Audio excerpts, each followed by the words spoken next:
Aloha! Welcome to my little mini boot camp workshop video. Now this is going to take some select exercises from my boot camp workshop, and we're going to put it here and get started on being able to really focus on strengthening and quickening our fingers both on the left and right hand. Now to start, again, you really want to focus on keeping this left wrist nice and straight. Okay, and what we're going to do is aim for that little notch here on the ukulele. We're going to place it again on the index finger where your index meets your palm. So not all the way here, right about there. Now, again, my wrist is keeping nice and straight. I'm going to let my thumb naturally drop to the side here. You can see just at the tip peeking out. Now, from here, because of that resting spot on the side of my index, between my index and thumb, again, I can manipulate these four guys any way I want, and I can also traverse that whole fretboard.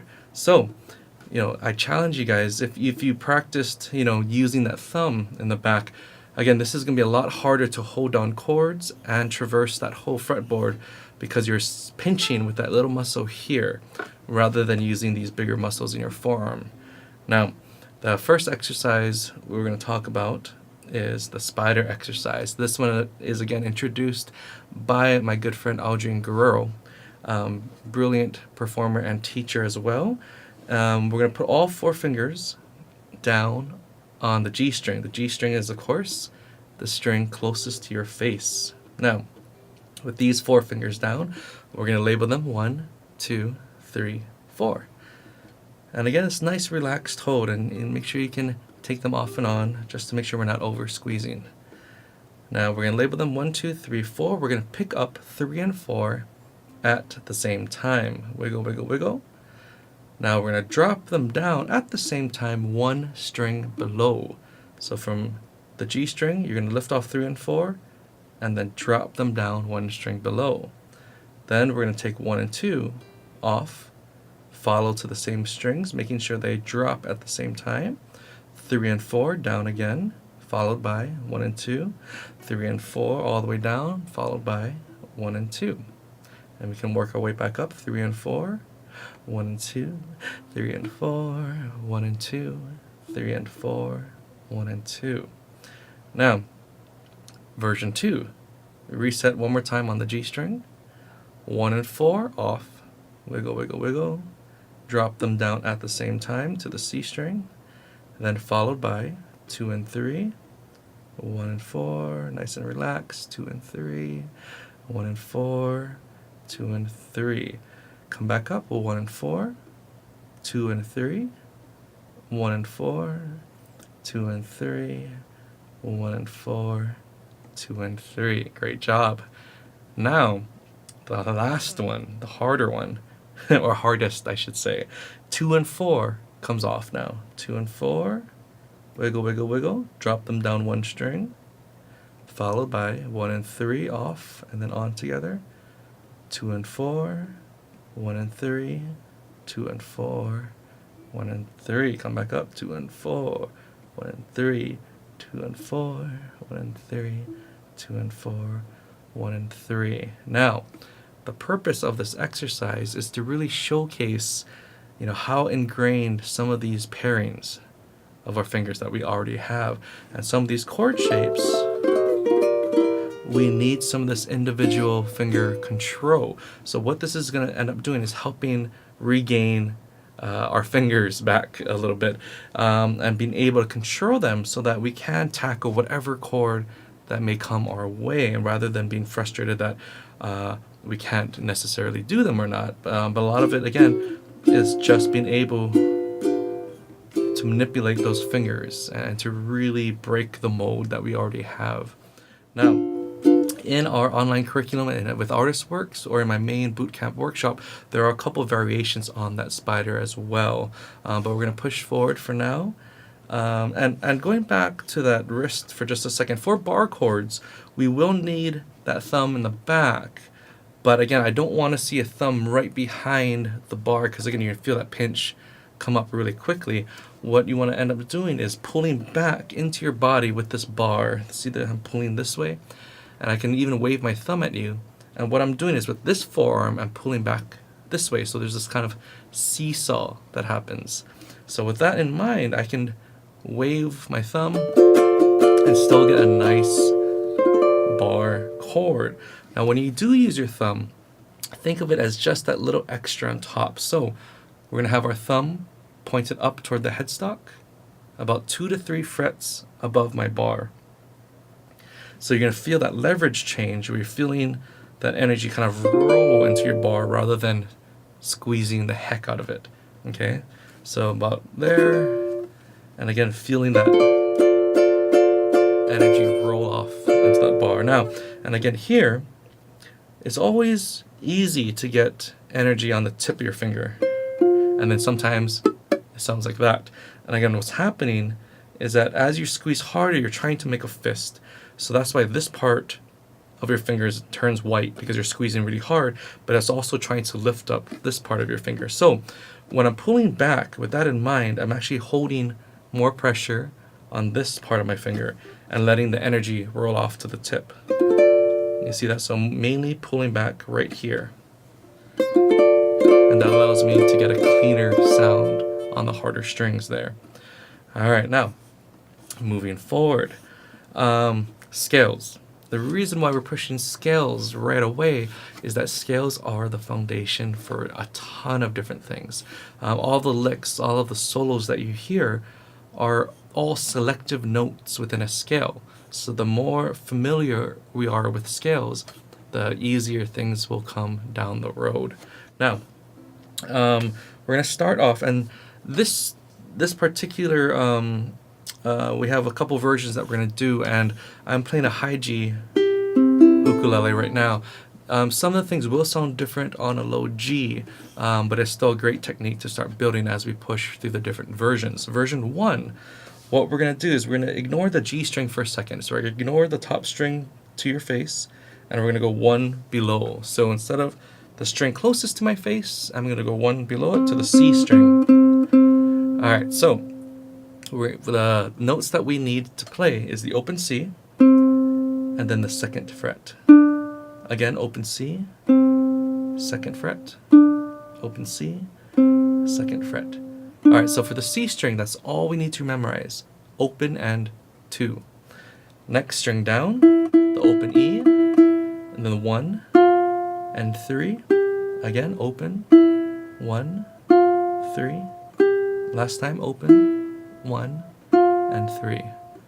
Now if you noticed, I'm using my index for the 1 and my ring for the 3. And I also use my middle finger for the 2 back on the C string. This is because I want to keep everything kind of tied in together as a home base. For example, if I was to use multiple fingers for different frets, my hand would move up and down compared to keeping everything centered. So anything on the 1st fret, I want you to use your index. Anything on the 2nd fret, use your middle. Anything on the 3rd, ring. So again, open C, 2nd fret, open E, 1 and 3. Good. Last string, the A string, we have open A, the 2nd fret, and then 3. Again, that's open A, 2, 3. So numbers wise, if you just think of the numbers, starting with the C string, we have open and 2, then we have open, 1, 3, then open, 2, 3. So it'll be open, 2, open, 1, 3, open, 2, 3. So if you can memorize just that, you're set. Now, that's going to be version 1, straight up and down, with the thumb on the right hand. Now, version 2, we're going to switch now to the index on the right hand, and we're going to pluck the same thing. If you notice, I'm kind of pulling up a little bit with my index. So my index is going to do the exact same thing my thumb did, but now, between every note, I'm going to take my thumb and hit the open G string. So it's going to sound like this. Open C, follow with the thumb. 2, follow with the thumb. Open E, follow with the thumb. 1, follow with the thumb. 3, follow with the thumb. open A, thumb, 2, thumb, 3, thumb. Okay, so again, if I was to just play the scale notes with my index finger, again we have open, 2, open, 1, 3, open, 2, 3. But now between every note, I'm hitting that open G string with the thumb. So open, thumb, 2, thumb, open E, 1, thumb, 3, thumb, A, open, thumb, 2, thumb, 3. And you can work your way back down.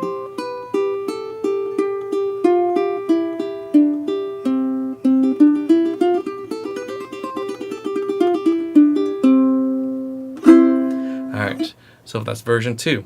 Version 3. Let's see, version 3, we're going to do 3 notes in a row. Step back, 3 notes in a row, step back, 3 notes in a row. What that means is, if I was to play 8 notes in a row, 1, 2, 3, 4, 5, 6, 7, 8, I would play numbers 1, 2, 3, then I would drop back to number 2 and play another 3 notes from there. 2, 3, 4, then 3, 4, 5, 4, 5, 6, 5, 6, 7, 6, 7, 8. So in scale-wise, I'm starting off with my first 3 notes. So I have open C, the 2, and then open E. I'm stepping back now to the 2 on C string, open E, 1, step back, open E, 1, 3, step back, 1, 3, A, open, step back, 3, open A, 2, step back, open, 2, 3. So this one's a little trickier, especially when we start getting rid of those gaps. For example, we want to end up playing it nice and smooth, even if we go slow, like open 2, open E, back 2, open 1, open 1, 3, 1, 3, A, 3, A, 2, open A, 2, 3.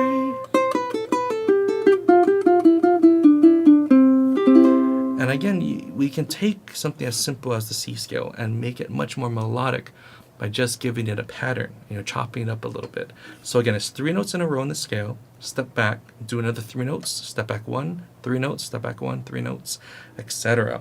Version 4 is a little trickier, where we're going to switch again to the index doing all the work. But between every note, we're going to use our thumb to hit the open G. 2, open 1, open 1, 3, 1, 3, A, open 3, open 2, open 2, 3. So again, slowly it's going to sound like this. Open, thumb, 2, thumb, E, open, back to 2, thumb, E, open, thumb, 1, back, open, 1, thumb, 3, back to the 1, 3, thumb, A, open, back to the 3, A, open, 2, back to open, 2, 3, and work your way back down.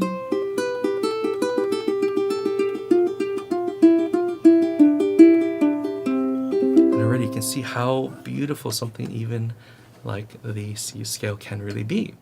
Now, there are a lot of benefits from really working on that back and forth. Take some Hawaiian runs where you'll hear a lot of that back and forth being used for things like where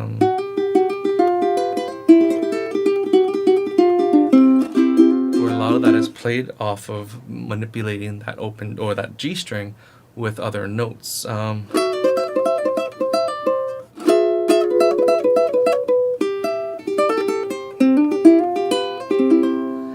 So there's a lot of things that we can start using that technique. A lot of blues stuff you can do, country, pop. So there's a lot of benefit of start working on that back and forth. Now, one of the last exercises I'm going to leave you with, and again, this is all a great start to really get that nice foundation with that left and right hand working together, and making sure we're not over squeezing with that left hand in particular. Now, one of the last exercises we're going to call it the 1, 2, 3, 4 exercise. And we're going to start off with actually plucking the first fret, the second, the third, and the fourth on the A string. Now, The difference is, instead of doing one at a time,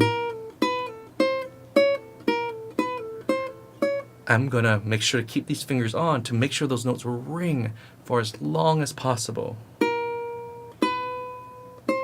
So I have to time my left hand coming down at the same time I'm hitting with my thumb. Because if I bring my left hand down too early, again, I'm cutting off that sound, so it has to match.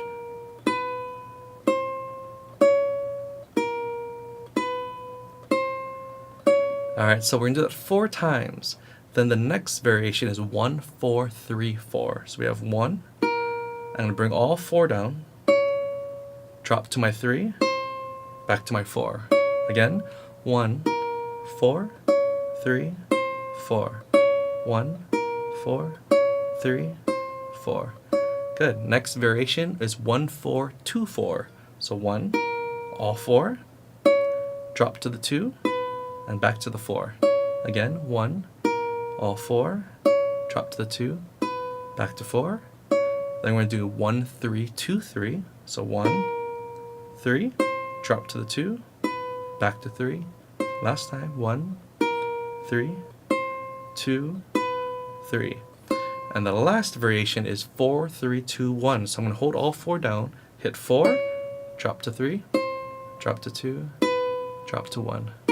Again, 4, 3, 2, 1. Now, it seems like a very simple exercise, but that means you have time now to really focus on the tone that you're getting. Make sure every note is crisp and ringing out for as long as possible.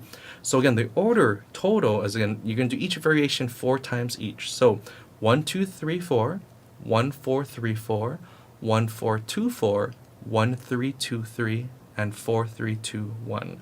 So here we go. It's going to sound like this. 1, 2, 3, 4. 1, 4, 3, 4. 1, 4, 2, 4.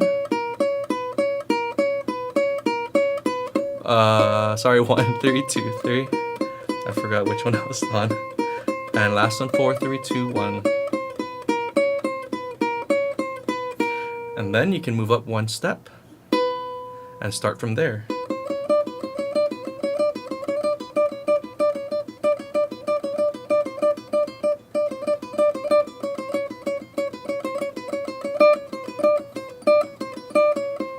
And you can work your way all the way up, maybe about to the 8th fret, where the frets are nice and tiny, so you have to adjust how you play a little bit to make sure that those notes ring as well. Now, if you can do this cleanly at a decent speed, you're going to have a huge one-up on a lot of advanced techniques out there because you already have a clean foundation. There's going to be a lot of variations on this guy as well on our, again, our ArtistWorks site, or from the main workshop. So there you have a great path to kind of get these fingers nice and strong and quick, and it showcases again how we're going to start manipulating these exercises into other techniques as well. So for more information, please check out our website at I think it's artistworks.com/ukulele. I'll try and put a nice little text thing here. Also our main website, craigandsarah.com, and we hope to see you guys online or in person soon. Aloha.